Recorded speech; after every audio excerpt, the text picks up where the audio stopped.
Kita kembali lagi dalam perenungan kebenaran firman Tuhan. 5 roti di hari kedua ini berbicara tentang hiduplah dengan Tuhan bukan dalam ketakutan.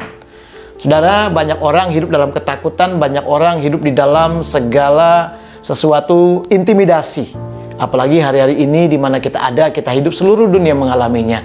Tetapi saya memberitahu saudara, belajar untuk menjadi orang yang trust dengan Tuhan, percaya. Salah satu kata roti yang kita belajar, roti adalah repentant, obedience, trust, dan intimacy. Dan kita pagi ini membahas mengenai trust, mempercayai Tuhan. Saudara, bagaimana caranya kita mempercayai Tuhan? Artinya hiduplah dengan Tuhan, bukan dengan ketakutan. Saudara sadar nggak bahwa kita punya sesuatu yang serba terbatas? Kita punya sesuatu yang rasanya ini akan membuat kita tidak aman. Tetapi kita punya Tuhan yang membuat kita aman. Kita punya Tuhan yang hebat, yang luar biasa. Mari kita perhatikan 1 Raja-Raja pasal 17 ayat 13. Janganlah takut, pulanglah, buatlah seperti yang kau katakan. Saudara, itu perkataan Elia kepada janda ini. Janda ini dalam ketakutan. Janda ini menyadari bahwa dia tidak punya apa-apa. Dia bahkan sudah mengambil beberapa potong kayu api. Dia sudah planning, dia akan masak, dan itu masakan terakhir dan makanan terakhir. Setelah itu dia akan mati. Artinya, saudara, dia hidup dalam beberapa jam lagi.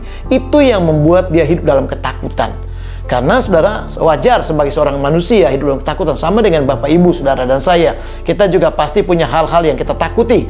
Tetapi, kalau ketika kita sadar kita punya Tuhan, percaya sama Tuhan, saudara, jangan pernah ketakutan itu memperbudak kita. Jangan pernah ketakutan itu menjadikan, saudara, orang-orang yang terikat di dalamnya. Tetapi engkau menjadi tuan di atas ketakutan. Karena kita punya Tuhan yang hebat. Tuhan yang luar biasa. Ketika kita belajar percaya sama Tuhan, trust sama Tuhan, maka terjadilah lawatan Tuhan dalam kehidupanmu. Ada orang-orang yang tidak dilawat Tuhan karena apa? Dia bimbang, dia ragu. Dia berpikir Tuhan bisa tidak. Tuhan, keadaanku sulit. Dia menganggap bahwa keadaan jauh lebih besar daripada Tuhannya. Padahal Tuhan sangat sayang kepada Bapak, Ibu, saudara, dan saya. Apapun keadaanmu hari-hari ini, jadikan seperti janda Sarfat ini. Ketika Elia berkata jangan takut, dia mulai bertindak. Dia mulai mempercayai dan akhirnya dia mengalami lawatan. Saudara tahu ceritanya bahwa dia terus melihat hidup yang tidak pernah berkekurangan. Dia melihat mujizat-mujizat, dia melihat minyak yang tidak pernah habis, tepung yang tidak pernah berkurang. Kenapa? Karena Tuhan yang menyatakan. Kalau lawatan Tuhan terjadi, Bapak, Ibu, saudara, maka saya yakin Tuhan juga akan kerjakan hal-hal yang hebat. Itu sebabnya jangan pernah, saudaraku, sedikit pun engkau tertunduk dan engkau merasa bahwa engkau adalah orang yang paling malang, paling kalah. Sadar bahwa Tuhan ciptakan kita dahsyat dan ajaib. Kejadianmu hebat, saudara. Bahkan engkau dirancang bukan hanya menang, tapi menjadi pemenang. Ketika kita menjadi pemenang, artinya, saudaraku, jangan pernah takut apapun itu. Anak-anakmu akan dipulihkan, keluargamu akan mengalami kemenangan. Satu hal, ketika engkau belajar trust dengan Tuhan. Roti adalah seperti itu. Saudaraku, tidak hanya bicara tentang pertobatan, tidak hanya bicara tentang ketaatan, tetapi di dalamnya ada satu nilai, trust. Ketika engkau trust Him, percaya Tuhan, sesuatu terjadi. Dalam penyakitmu terjadi mujizat kesembuhan. Di dalam keuanganmu terjadi terobosan. Di dalam segala perusahaanmu yang hancur, engkau akan dipulihkan dan dibangkitkan kembali. Karena bagi Tuhan tidak ada perkara yang mustahil. Itu sebabnya satu kebenaran firman Tuhan yang saya akan bacakan, Mazmur 37 ayat 19. Mereka tidak akan mendapat malu pada waktu kecelakaan, dan mereka akan menjadi kenyang pada hari-hari kelaparan. Dahsyat, saudara.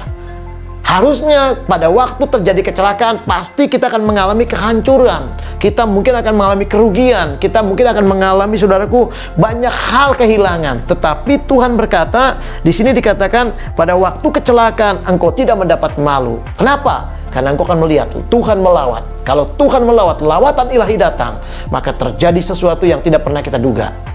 Kebesaran Tuhan dinyatakan. Maka, saudara, orang-orang akan melihat di dalam hidupmu, dalam masalahmu ada Tuhan, dan engkau akan keluar sebagai orang-orang yang luar biasa. Itu sebabnya hari ini, saudaraku, sadari itu. Bahkan dikatakan bahwa engkau akan makan, mereka akan menjadi kenyang pada hari-hari kelaparan.